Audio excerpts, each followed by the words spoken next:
in an engine, a drawbridge, a weather balloon, a tincture. My hair was my cape. My hair was my two-wire circus. My hair was my sound barrier for your mistakes.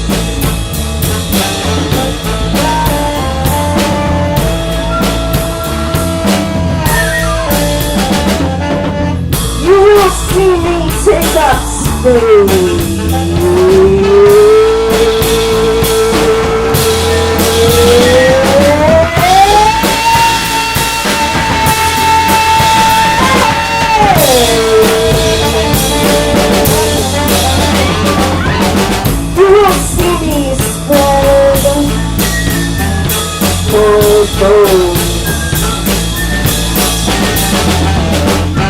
You won't see me take what I want, because I want what I want, but I will ask, because you can do so. Beer made out of dandelion snake, turmeric, radish root, and sap. Hunger will transform me. Why do you need days I'm allowed? The inconsistencies of my wrists will not matter. You set fire to the binary, and yet you can't seem to let go of my machine. I'll never be enough. I'll never be enough. I'll never be enough. I'll never be enough. I'll never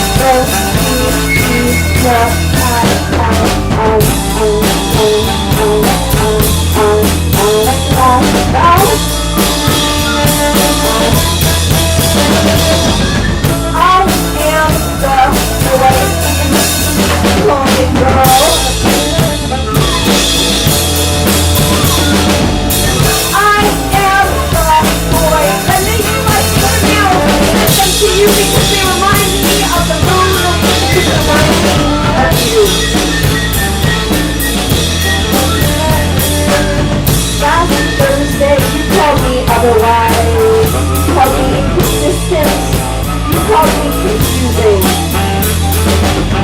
Today I am a turtle bitch. Holding it close to you, and take it away.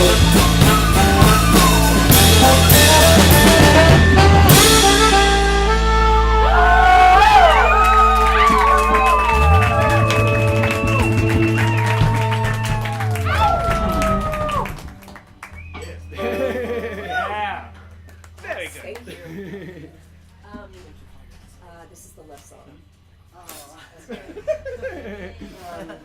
By the way, that recording came out so good. Being in love inside your bodies, you just couldn't tell them. It's just too much. They're too beautiful.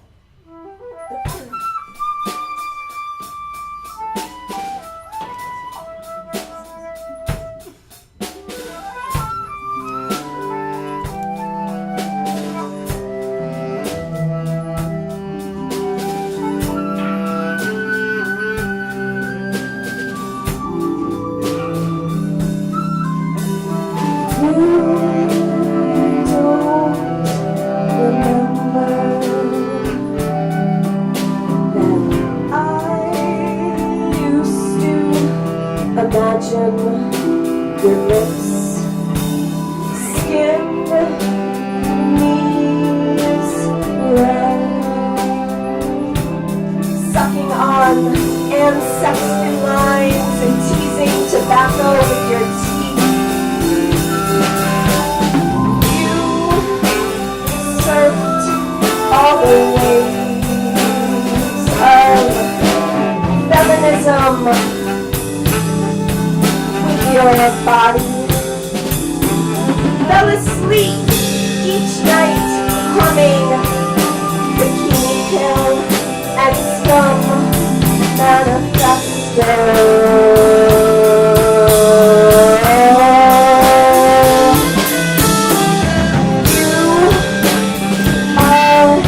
All the accidents that have happened around you, all the accidents that have happened all around you, all the accidents that have happened all around you.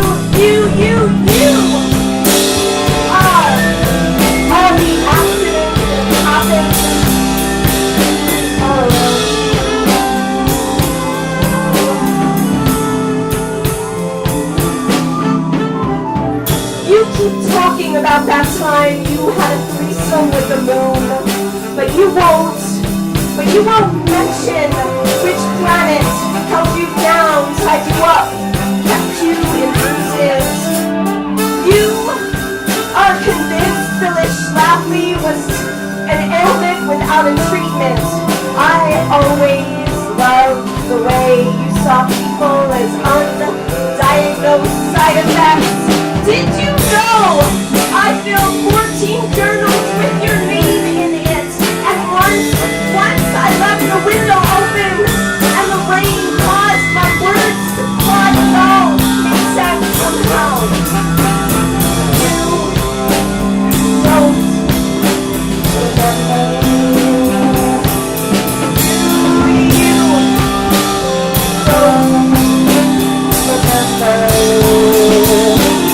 You don't remember.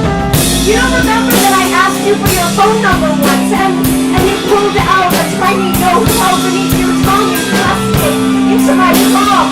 Then you smelled of cherry lollipops from the bank. And now you smell of confusions and curiosity and shards. There is a story we were taught in school. The protagonist made of splinters and lies. Everything about them left right flaps behind. You were convinced that it was about you. I was convinced it had to have been magic. Now I recognize we were both right.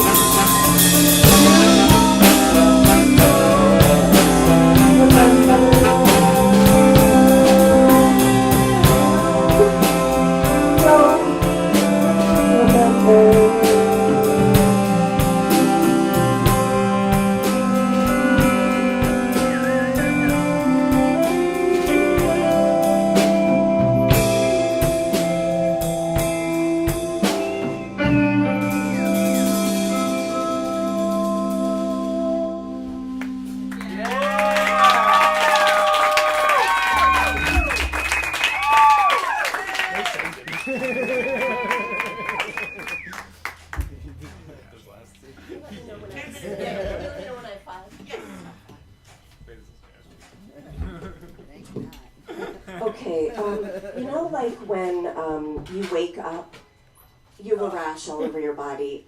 You don't know where it came from. You did eat a few new things the day before, but you don't know what it is. Okay?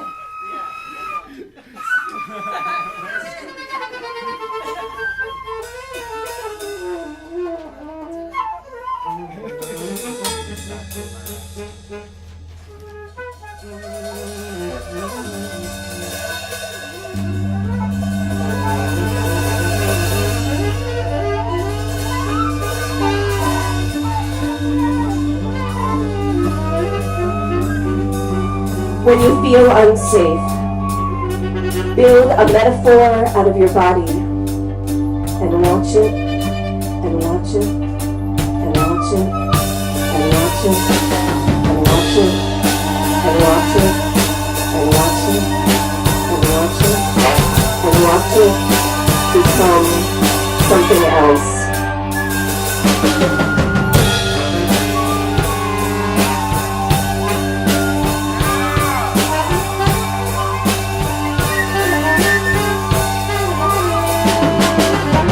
Garbage bag, daylight savers, an overfluffed guitar string, that Rambo chord. Once, I jumped out of the window to strike the test of my bones.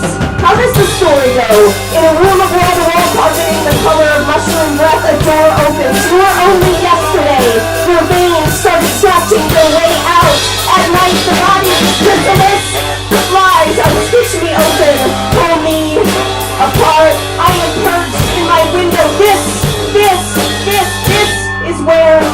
now, today. I want to skip ahead.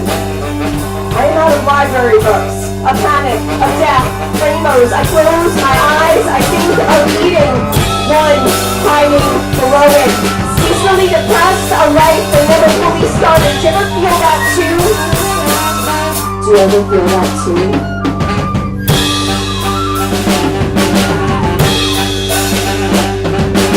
Intricate math problem. Even your teacher has difficulty solving a candlelight vigil, an undiagnosed case of shingles, a tumbleweed of hair, a yellow finch, a law passed by Congress.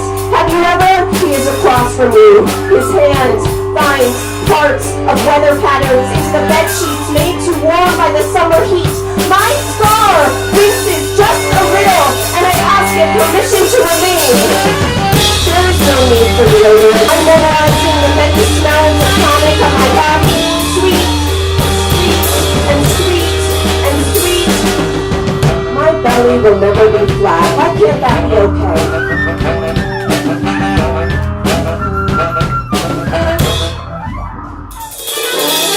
I'm not sure I'm well enough to do this. All week my anxiety burning little forest fires inside my body. I spent all morning measuring the turbulence. The man crawls back into the places where they left their fingerprints. Tell me when to bloom. Then I will kiss.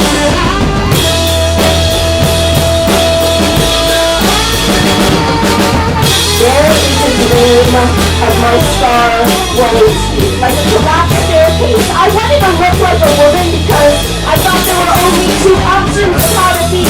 Every time your body moves, it remembers, it remembers. It remembers.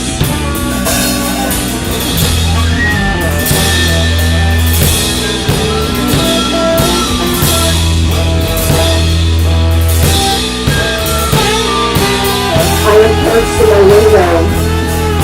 This is where I live now. I am perched in my window. This is where I live now. I am perched in my window. This is where I live now. Weird.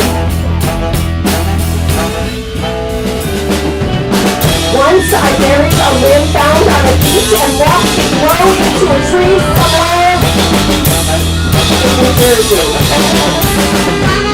Once I picked up my tear, rain-stained and shy, drove it into my mouth and wrote it a poem on my tongue. I wanted to look like how everyone was telling me I should. I wore undershirts far longer than the pocket intended. I imagined myself. The summer calendar. You keep panting. You keep pushing. You keep panting. You keep pushing.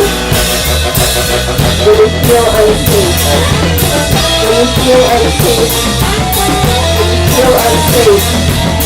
When you feel unsafe to your body. Into a metaphor and watch it. And watch it. And watch it become something else. Thank you.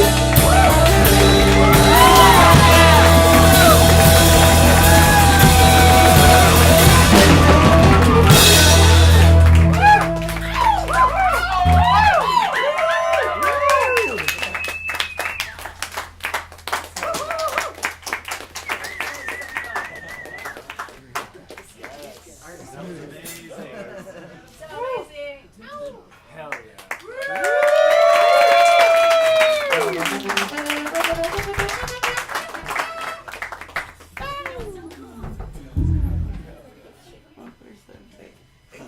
You said they're open till 9 today, right? Like you got who? Jim told you? Yeah. Okay. Cool. Okay. And chill. Alright, Jim and Jill do like All the people who aren't here. So yeah, because Chuck was just checking in and he thought that it was closed at 8. What's that? The barista just checked in, and he's like, it's 8 o'clock. Oh, yeah. And I'm like, Jim told us that it was open till 9. Yeah, Jim and Jill was. Yeah. I even asked, I was like, does the staff know? He's ready to check in. Our final poet of the night. We got shows this weekend. Oh, also, if you're like, I would see this more frequently than once a month. Wow, Sarah, what a spontaneous pitch. We're going to be at the Greenhouse on Saturday night. On Saturday. Starting at 9 o'clock. And then, if you really, really want to see Black Market Translation on Monday night at Bar. You don't mind getting your shoes a little sticky. Yeah. Wow. And wear your least favorite shoes. Bar. Monday, what time? Like 8, 9. 8, 9, I don't know. There's a band from Seattle called like Flesh Produce. Following Flesh Produce. Yes. And Graveyard People. Yes. Maybe announce the Venmo as well. Oh, the Venmo is Black Market Translation, all one word. Also, the bucket is here on the table if you have not put money in the bucket yet. How dare you not have put money in the bucket yet? I've been asking so all we've politely. done for you. Okay. Sorry, my phone. Okay. So our next poet is Hayden Dansky. Hayden is a non-binary, sober, queer kid trying their best not to be smothered by capitalism. Their book, I Would Tell You a Secret, is a collection of existential poems that explore grief, discovery, and transition. However, they prefer the stage, often performing with experimental musicians, dancers, and other weirdos.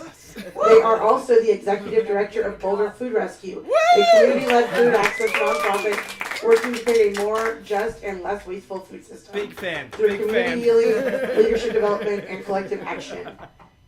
Who also happens? Oh, this is Cliff. Also, the Boulder Food Rescue's treasurer is in a band. I wonder which band. You should read the bios before the show, Sarah. You can find Hayden at haydendansky.com. Please give it up for Hayden Dansky.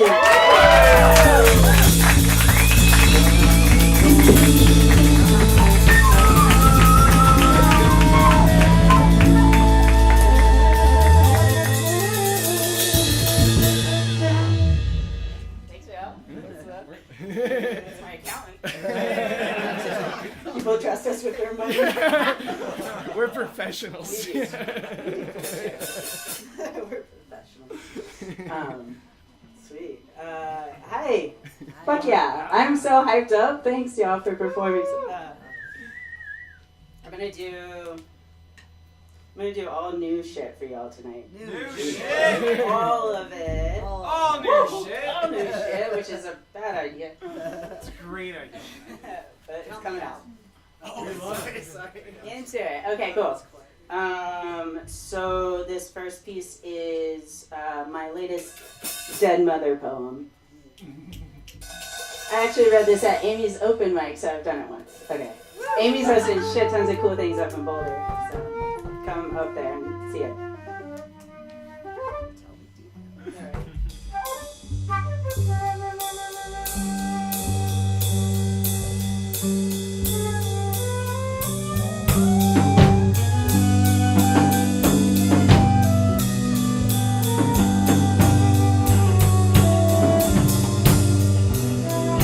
I've written 100 poems about you, Mother, and the ones without your name still carry your imprint and the scars of betrayal. I have regurgitated memories of bruises and screams, of sweaty poems rasping yet slipping down my arms as you lost the fight over my body the night you lost your son's body and its fight to survive. I've spoken of your sweet lies and mean ones, of your pupils on a bad day and the smell of your breath on a normal one. But these days I know everyone is so much more than the worst things they've done, so much older than the worst years they've lived. And I'll never get to see you gray and wrinkle, but I found a photo of you as a child, a mirror of me as a child, and I see why I inherited your self-hatred. And if I'm honest, I see how I inherited your creativity and your fire, your care and your dreams, your love of people who don't look like you, and your drive to offer extra hands when there's too much to carry. And I wonder, if you got the choice, would you pick up the phone if I called? Would you listen to me speak of betrayal? Would you ask me if the pieces of my heart are finding their way back to one another? Remind me they eventually do. Tell me of all of your divorces and the sweetness that comes from freedom. Would you cry over the bombings of children across seas? Scream about injustice? Hold my hand as we march? Honor the complexity of centuries of trauma while still demanding something as clear as ceasefire?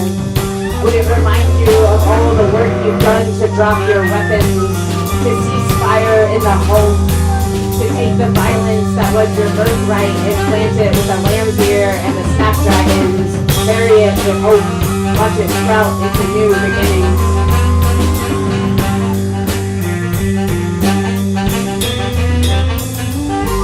Everything is complicated because everybody is complicated. But I can breathe in the relief that I no longer need to simplify you, to call upon your ghost to lay with me in the night, like you never did in life, when the murderers and monsters were hiding in the closet. So come now, to fill the empty space in my bed, fall asleep beside me, to hold me in the heartbreak of loving and still being alive.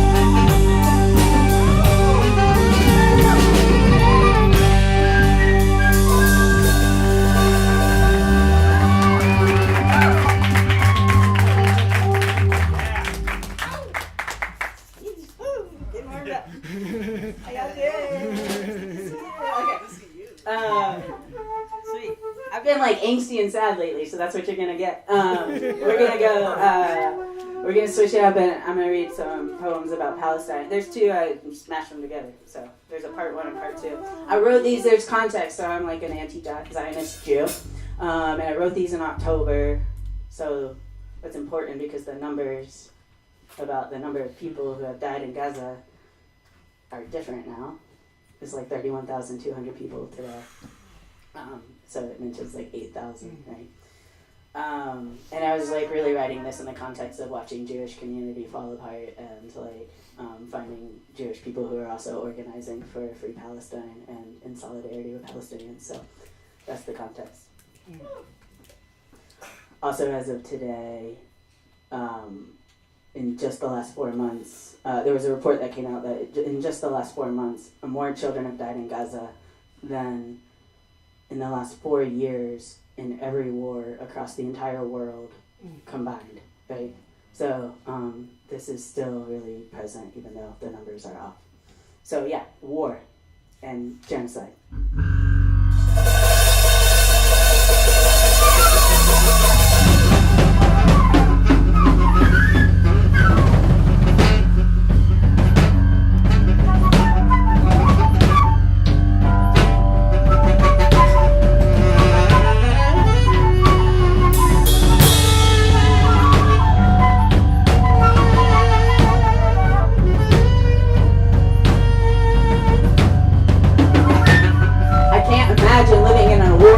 But I can try. I can picture my brother stuck beneath the rubble, his future children forever a dream. I can feel the fear of no way out, assuming I will die, but still praying the next bomb won't land in the sanctity of my refuge. I can feel the anger consolidating in my jaw, my head demanding anything but this. I'll take anything but this. Imagine dropping bombs and sitting back watching like a favorite sitcom, but I can try. I can tap into my unprocessed trauma, the wellspring of fear, sweating insecurity and chewing on the indoctrination of it's my life or theirs, like tobacco jumping up my bottom lip, slowly seeping into my veins, like a prayer ritual to ease the pain of generations of genocide. No time to realize there could, in fact, be another way.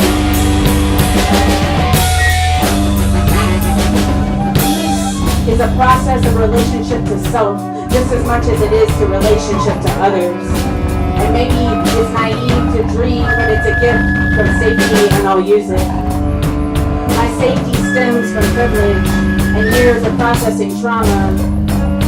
My safety has guilt strapped to its back, but whose doesn't? And what else can we do with it besides scream from every street corner, cease fire now, as the droplets of saliva that spewed from my mouth will carry the safety across the Atlantic. I will scream so they can hear me in Palestine.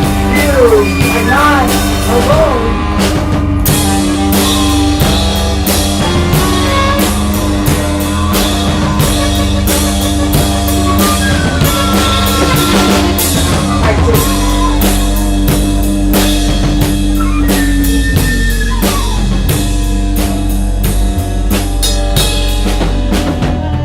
They have names.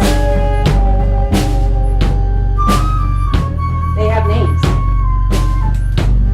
The 8,000 exterminated in just a few weeks. The US-made, Israeli-held airstrike victims have names. They had memories. They lost and loved and lost. They suffered and resisted. They ate and nourished one another. They had futures despite struggle, dreams despite containment. Don't deny these numbers like people denied ours. You know this pain in your bones of genocide followed by mass denial, societal gaslighting. Take one person you loved and lost and think of their life. Sit with the grief tenderly. The what could have been, the loss of future. Let your heart break. Now imagine it was two of your loved ones at once. Hold your devastation like it's all you have left.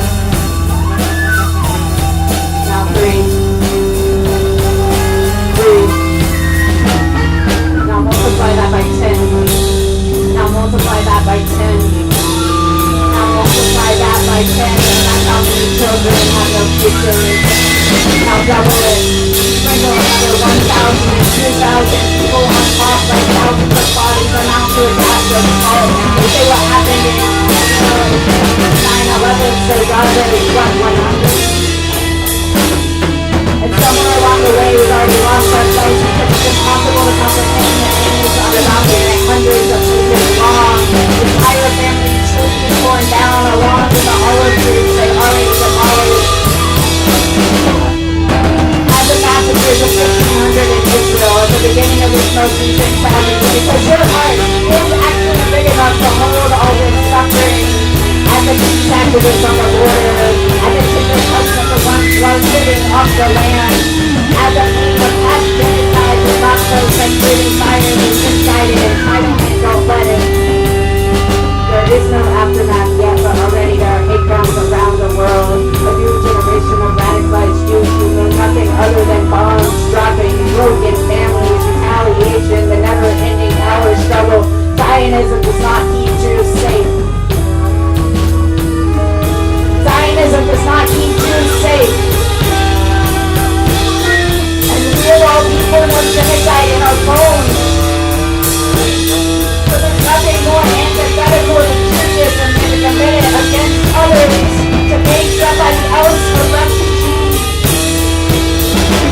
So no matter your politics, your future fears, your living traumas, for the love of all fucking humanity, cease fire now!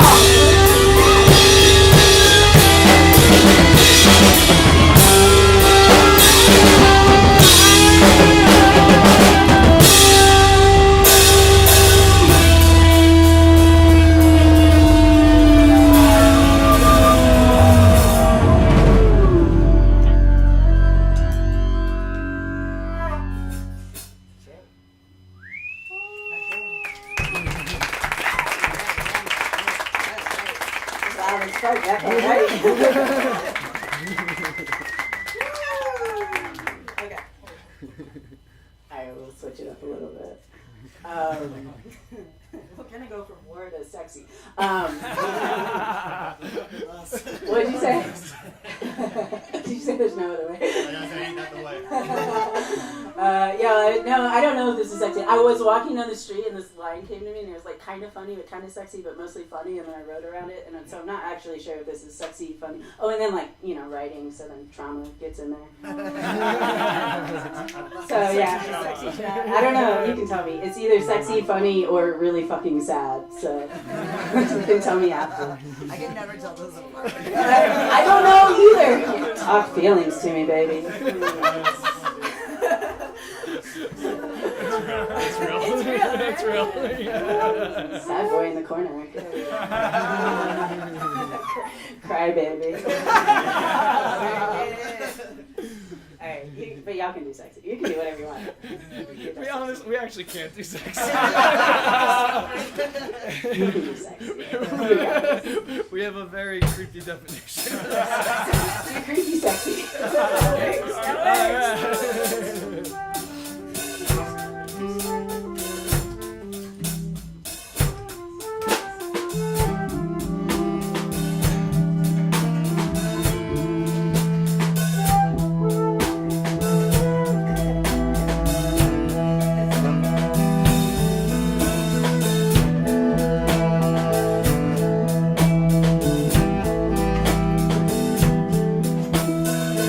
To imagine that you want me, even though your hand sliding above my waist is a movie clip on repeat in the memories I play before bed. It has nothing to do with the way you leaned in, or your tongue softly entering my mouth like a quiet guest ensuring they don't overstay their welcome, or the awkward hug when I left because my body craved your lips on mine again, but my mind was on unworthiness. For your kind messages, or the way you display your desire. It's just hard to imagine because now that I'm on T, I don't cry anymore. And so my insecurities have become the liquid that runs through my veins, comes from my heart to my lungs and back through my body, reminding me what I've always known. Trauma stories solidified. I am the guest unwelcome in my own home.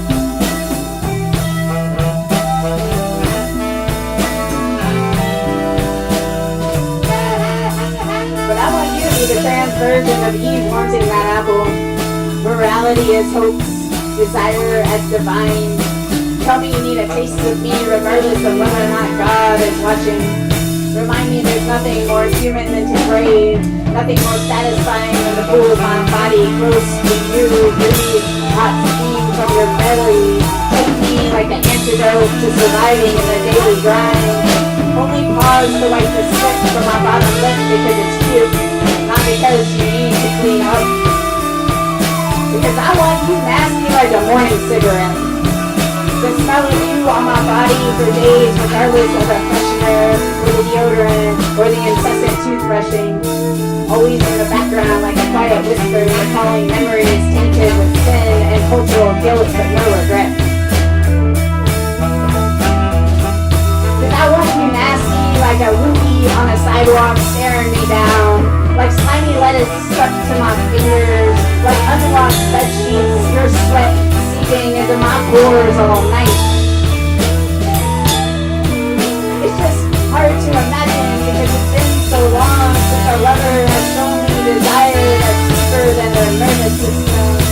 Because I guess all of us carry something, and it's like our memories are out together fighting while our bodies are stuck here trying to decide which parts of ourselves to keep and which to leave behind. And this trans body only inhales shame in the formative years of existence. I only drink Christian guilt as water and exhale compliance. These cells only survive on secrets, the ones that kept me alive. And so my mouth, although hungry, does not envelop your neck. Yet, my bite clenches around my own bottom lip instead of yours. Tonight, I smile, swallow an apology, inhale the trauma, remind myself, no, trans people, we aren't here. You used to be worth it. I tell myself you're worth it. I tell myself I can be you. I pray for trans gods to help me know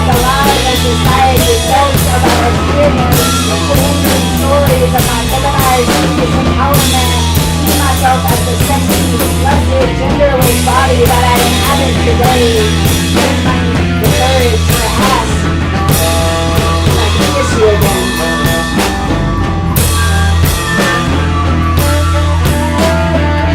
But maybe not until next time.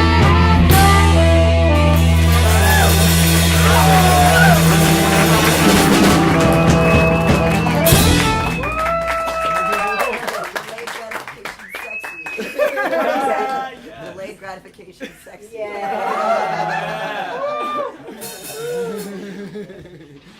I think I have time for one more. Creep it up. Creeping on, creeping on. Angsty. No, shit. Like, okay, I'm gonna do one more for you. This one I wrote, like, these last few I wrote in the last couple of weeks. This one was about Next Benedict. Does anybody not know about Next Benedict? Great, okay, so this one's for Next. Actually, it just came out today that the autopsy ruled that it was a suicide. I haven't read this since I learned that right before coming here, so I don't know how I feel about it. Either way, shit's fucked up. So, I love trans people. Me too. Let's give it up for trans people. Let's give it up for trans people. That's right. I love you all. I love being in this body. Yeah, I think this is more of a rant than a poem, but it just had to come out. So this is for Next.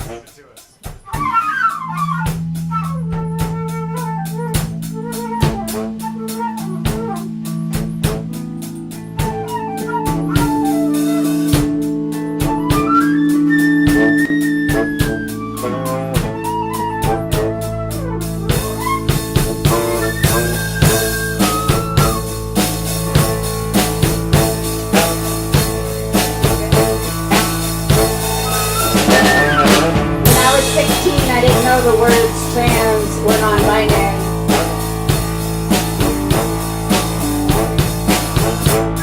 I didn't have that world to step into, but I see myself in your photos. I see my awkward androgynous desire, my gender fluidity, my every answer to are you a boy or a girl in a rural town with generations of Southern Baptists flying Sun Beach Confederate flags. When I was 9, my 16-year-old brother died. And while I knew he was young, he was still my caretaker, an adult grown old too soon. But when I was 16, I realized I was still a child, even though part of me thought I had something figured out. When I was 18, I found booze to help me run from this body and the place I inherited my shame. When I was 21, I realized I had nothing figured out, and so I set fire to my life to scare the demons out of this body and battle them head on. And I'm still not sure how I survived alone, but I found more booze to help quiet the voices that rage inside, never thinking I'd live long enough to bother with them again anyway. And when I was 25, I changed my pronouns. I was 26 when I changed my name. And then somewhere along the way, the booze ran dry and I was faced with my own body again. I wore binders every day because I could breathe better in the constriction of my chest than in the mirror without one. I got sober to hide. I grew old enough to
to exist. No, but you, that's for deserving of love. 50% of trans youth can't imagine living past 35.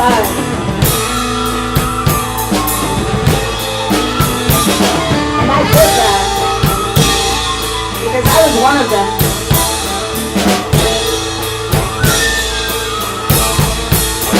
And now that I'm 35 and I still have nothing fucking figured out, they think I'm an elder. But really, I'm in the bodies that can't help but crumble in the face of grace and privilege and running and community care and the aftermath of just holding on for dear fucking life. But I shouldn't know your name. I shouldn't know your name, not for at least another 20 years. You turn 36 and do something incredible for the whole world to see. I shouldn't know your name this way.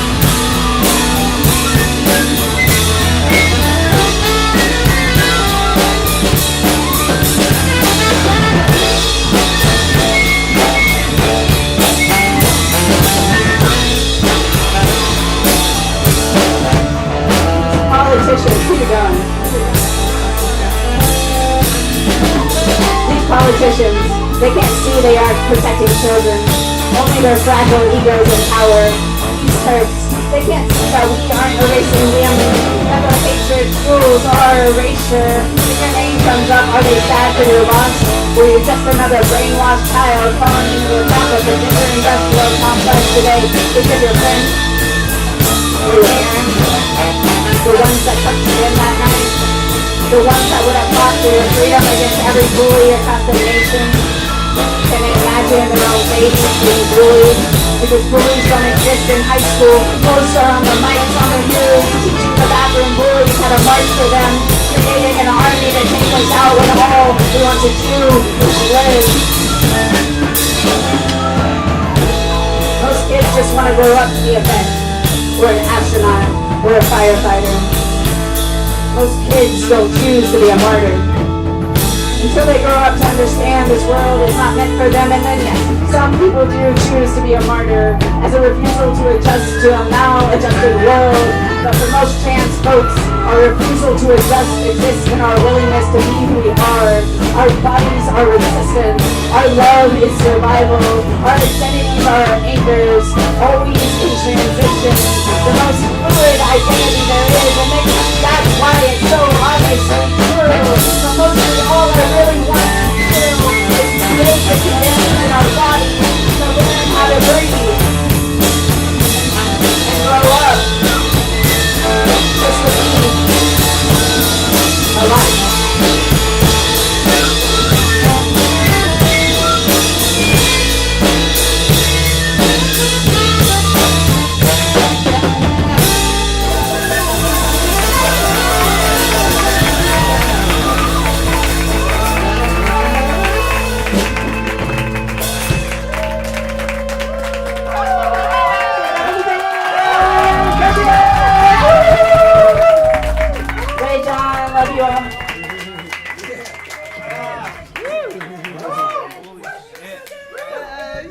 Give it up for Hayden. Give it up for Lyric.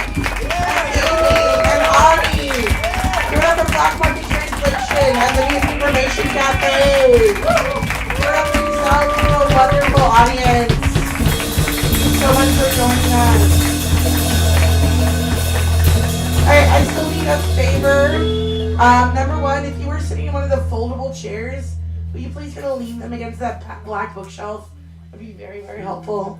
And if you have not donated to the jar, if you want to still do so, that would be appreciated. Again, Black Market Translation is on Venmo at Black Market Translation. No spaces, one word. Self-like thing.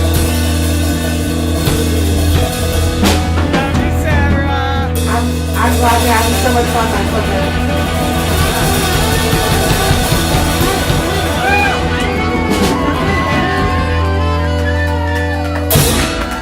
You can follow us on Instagram, Black Market Translation, on Starlight, and they have 2 shows coming up if you want to follow them on the social medias, find out. But yeah, if you could stack your chairs, Steal our make a merch. friend. There's merch for sale or taking. And there's a bucket that you can just put like money in. You know, who knows?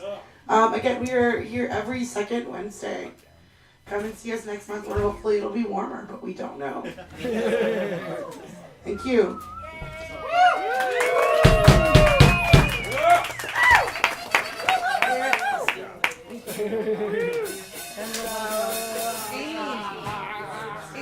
Are you on Venmo? I tried to look you up. I couldn't find you. Okay, yes. Woo! I'm dizzy. Good job. Team. Woo!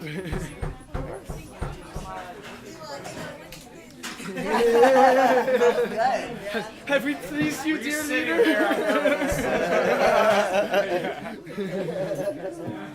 would be better if you had like a veil if you can see your chest. Just like without saying anything. I'm sorry for your loss. Just like walk out. Awesome job. Chris had some awesome riffs in there. Oh, yeah. Duh. Are Yeah. you practicing, Chris? Yeah. Is that your old guitar? Yeah. I haven't seen that in a while. Yeah. I trade some tax work for it. My own. Nice. Good job. That was great. Thank you for coming out. Holy crap. Yeah. Holy crap. I almost didn't, but I got Aspen to give me a ride, so. Wow, that was a good one. Yeah. Good old John, I jam. Venmoed you too some money. Thank you so much for. Okay, yes. Just to let everybody know, we pay the musicians. You can hear it in the microphone. Guess you should kill the stream. Thanks for watching, everybody. Until we meet you, Sarah.